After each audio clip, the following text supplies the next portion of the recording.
everyone, and welcome back to Circus Circuit, Unraveling Global Trade.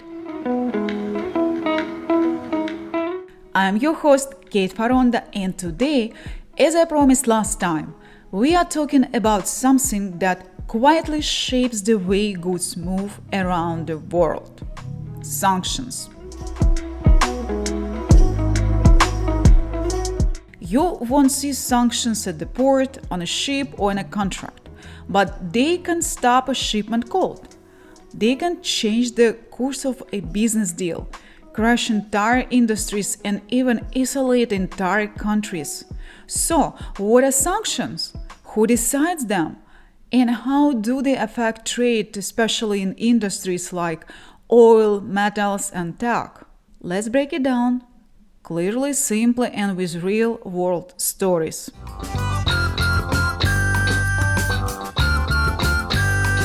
Sanctions are like rules that limit trade with a country, company, or person. They are often used by governments to punish bad behavior, like starting wars, supporting terrorism, or violating human rights. There are a few main types of sanctions. Economic sanctions stop or limit business with a whole country. Trade sanctions block specific goods, like weapons, oil, or high-tech products. Targeted sanctions freeze the money or block travel of certain people or companies. And secondary sanctions punish people or companies from other countries if they continue doing business with a sanctioned country. In the US, sanctions are enforced by OFAC, short for the Office of Foreign Assets Control. The European Union, United Nations, UK, Canada, Australia, and others have their own sanctions programs too. In short, sanctions are non-violent weapons. They are used to pressure government, companies, or individuals into changing their actions without using military force. But here is something important to understand. When people talk about sanctions, especially in global trade, they usually mean US sanctions or European Union sanctions. Why is that? And there's a few reasons behind. First of all, most international trade, especially for major goods like oil, metals, agriculture products, is done in US dollars. This gives the United States a huge advantage because it can block access to the dollar system.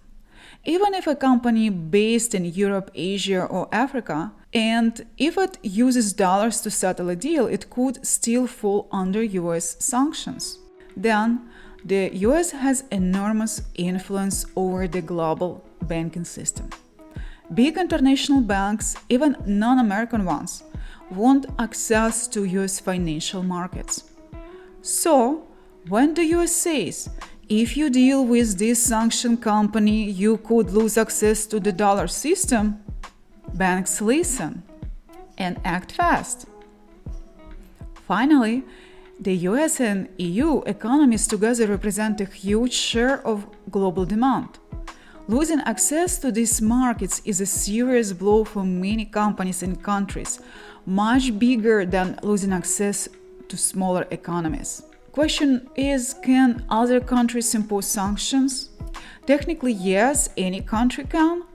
For example, Russia has banned import from certain countries. China has restricted Australian goods in the past. But in most cases, sanctions from smaller countries don't have the same global impact because they cannot control key trade routes, reserve currencies, or major banking systems like the US and European Union can. Another question I have is banning products the same as sanctions? Sometimes. For example, banning luxury goods exports to Russia in 2022 was part of sanction package. However, not every ban is a sanction. Some bans are just part of separate trade dispute, like tariff fights or safety concerns. Let me give you a few examples that involve small countries. We all know Cuba. The US embargo against Cuba has been in place since 1960. It banned almost all trade and travels between the two countries. and it has made life much harder for everyday Cubans, not just for the government. Iran. Iran has faced US and EU sanctions for years over its nuclear program. These sanctions crushed Iran's economy, limited medicine and technology imports, and hurt small businesses across the country. Belarus. After disputed 2020 presidential election, the US and EU imposed sanctions on Belarusian officials and state-owned companies. But private businesses, students, and independent workers who had no part in the election issues also suffered as access to foreign markets, visas, and financing became harder. And I will talk about this specifically a bit later today. Bottom line here is sanctions can be a powerful tool for change, but they can also have unexpected consequences, especially for small countries and regular people who have little control over their government. In global trade, it's critical to understand who sanctions really target and who gets caught in the crossfire.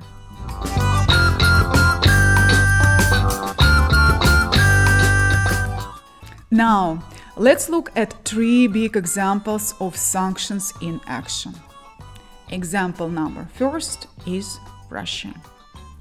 After Russia invaded Ukraine in 2022, the US and Europe put major sanctions on Russian oil, gas, and banks. Europe stopped buying much of Russia's energy, which changed global prices around the world, especially for oil and natural gas. In response, Russia started using dark fleet oil tankers, ships that turned off their tracking systems or used fake documents to keep selling oil secretly to countries like China, India, and many others. However, it's important to know that some sanctions against Russia didn't start in 2022. They actually go back to 2014 after Russia annexed Crimea from Ukraine. At that time, US and Europe already limited Russian access to Western banks and restricted sales of high-tech equipment for oil and gas exploration. But those earlier sanctions were more targeted. They hurt specific sectors, but didn't completely isolate Russia from the global economy. The 2022 sanctions were much broader and hit harder. Russia was cut off from the SWIFT banking system. Major companies like BP and Shell pulled out of the country. Assets of Russian billionaires were frozen around the world. And finally, the Russian ruble crashed and inflation soared. At the same time, Russia quickly found ways to adjust. They built new trade routes with China, India, and other countries that are not supporting the US and EU sanctions. They sold oil at big discounts, but still earned enough to keep funding their economy and the war. Today, 2 years later, the Russian economy looks very different. It's much more isolated from the West, it's much more dependent on China, and it's surviving, but at a long-term cost. Sanctions didn't break Russia quickly, but they have changed how Russia trades, who it trades with, and how much it depends on countries outside Europe and the US.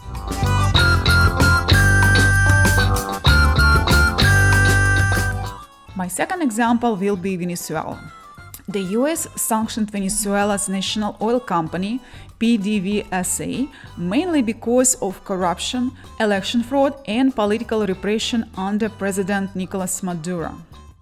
Since oil was Venezuela's main source of income, these sanctions country's economy. Oil exports collapsed, inflation exploded, and millions of Venezuelans were forced to leave the country looking for work and safety. However, as often happens with sanctions, a black market grew.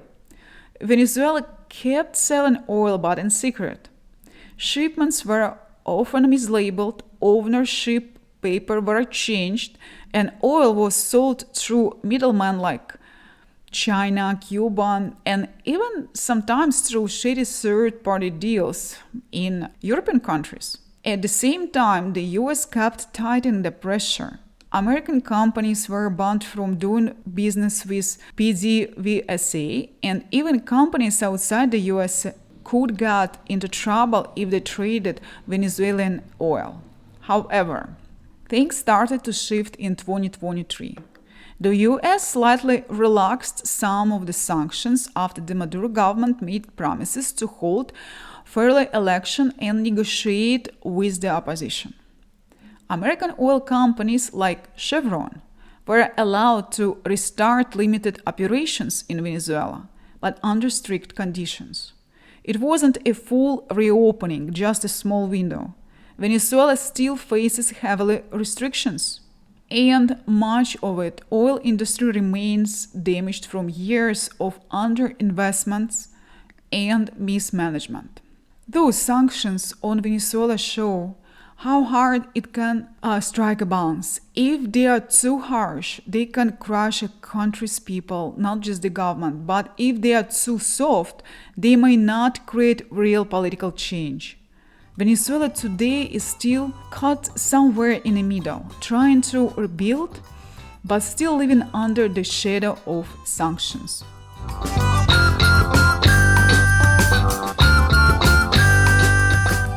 And my third example will be China and all this tech industry.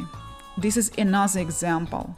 Another major example of sanctions in action is US restrictions on technology sales to China. The US doesn't want China to get its hands on the most advanced computer chips or artificial intelligence tools. So it banned American companies from selling certain technologies to Chinese firms, especially chips used for AI, quantum computing, and military applications. This is reshaping the entire global supply chain for technology, and it's fueling what many call a tech war. Let's look at the key facts here. In 2022 and 2023, US passed strict export control, blocking companies like Nvidia, Intel, and AMD from selling their most powerful chips to China. Nvidia even had designed a special weaker chip called the A800 so it could continue selling something legally to China. Also, the US pressured its allies like Japan and the Netherlands to join these restrictions. Both countries agreed to limit the sale of advanced chip-making equipment like machines, photolithography, which are essential for building cutting-edge semiconductors. Later on, in late 2024, China responded by restricting the export of critical minerals like gallium and germanium, materials that are vital for chip production, solar panel, and electric vehicles. This move sent shockwaves through global supply chain and forced many countries to start looking for alternative sources. And finally, the most recent example from 2025, Taiwan Semiconductor Manufacturing Company, TSMC, the world's largest chip maker, announced plans to diversify production outside Taiwan, opening new plants in Arizona and Japan, partly because of rising tension and sanctions risk. Also in 2025, Chinese tech companies like Huawei and SMIC made headlines by producing a 5-nanometer chip, a big technical achievement even under heavy sanction pressure. This raised alarms in Washington that sanctions might be slowing but not fully stopping Chinese tech progress. Saying that the tech war between US and China isn't just about companies losing sales, it's about transforming the future of global innovation, supply chain, and even military power. And it's a reminder that in global trade today, technology is not longer neutral, it's a battlefield.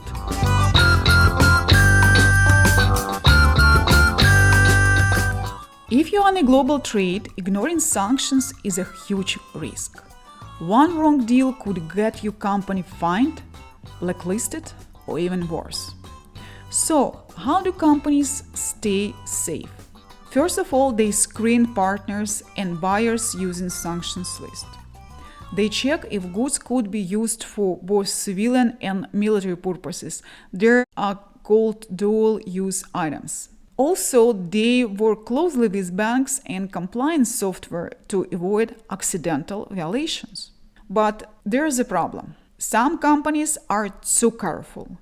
This is called de-risking. I can tell you from my personal experience, sanctions can be very damaging, especially when companies use this de-risking strategy. And countries and companies should look very carefully and apply their decisions very carefully. I've seen it from the both sides. From USA, the country who usually puts sanctions toward other countries, and from small country like Belarus. I was born and raised in Belarus, and for those who may not be familiar, Belarus is a small landlocked country with a population about 9.5 million people, and its capital is Minsk. It's located in the center of Europe and was one of the 15 republics of the former Soviet Union. Belarus is surrounded by 5 neighbors, 2 Baltic countries, Latvia and Lithuania, as well as Poland, Ukraine and Russia. So, even Belarus became an independent country after the collapse of the Soviet Union, it stayed heavily tied to Russia's economy. Many people even call Belarus a satellite of Russia. But here's something important. Belarusians are not Russians. Belarus has its own language, its own government system, and its own national identity.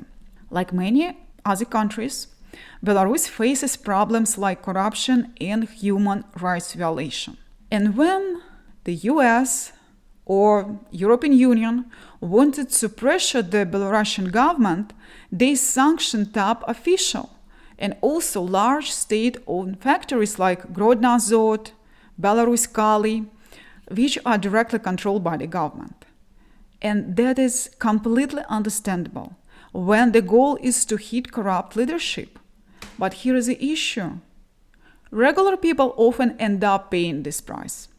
It became harder for ordinary citizens to travel abroad.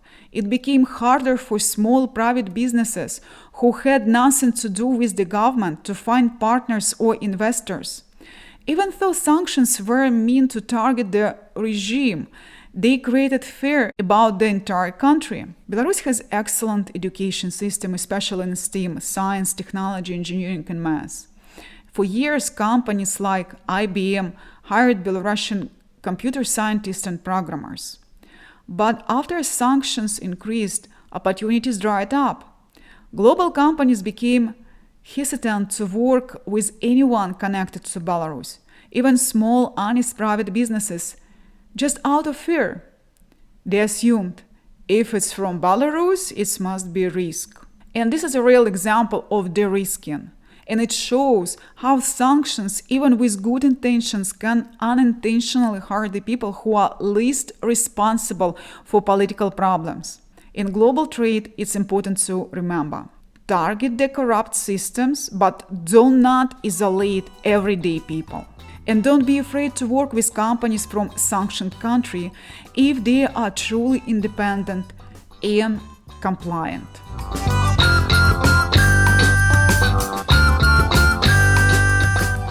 Sanctions are changing. Here are a few trends to watch. Smart sanctions. Governments are exploring ways to use AI and big data to create smarter sanctions. Instead of blocking entire industries or countries, AI could help them target only the people, companies, or networks usually involved in illegal or harmful activities. This would make sanctions faster, more precise, and possibly reduce the harm done to ordinary citizens.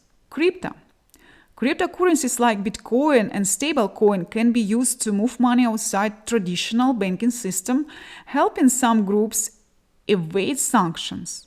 However, crypto is a double-edged sword. Blockchain technology also creates permanent record of transactions, which governments and investigators can use to trace and catch illegal activity. As crypto adoption grows, both sides, the sanction invaders and the enforcers, are getting smarter.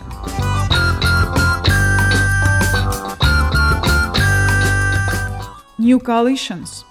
Countries like China, Russia, Brazil, and others in the BRICS group are working to build alternative systems to trade and finance, ones that don't rely on the US dollar or Western banks. For example, they are discussing launching a new BRICS currency, increasing use of local currency for trade, and creating their own payment systems like Russia's SPFS or China's CIPS. If the system grows, they could reduce the reach and effectiveness of Western sanctions in the future. And here we have our main question: do sanctions still work? In reality, this is the big question. Some experts believe that sanctions are losing their powers in today's connected, fast-moving world, especially when countries find new partners and technologies to work around them. Others argue that while sanctions may not create instant change, over time they still weaken economies, limit resources, and send strong political messages. Either way, in the future, sanctions need to become more flexible, smarter, and faster to keep up with changing landscape of global trade and technology.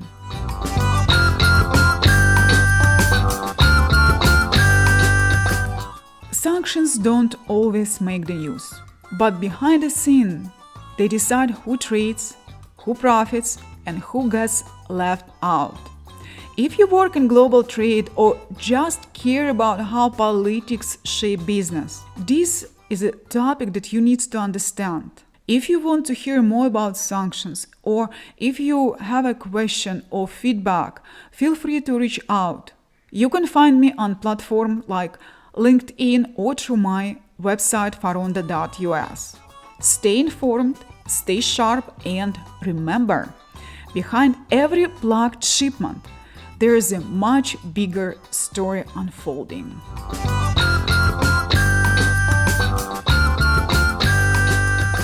I'm Kate Foronda, and this was Circus and Circuit Unraveling Global Trade. Thank you for listening, and until next time.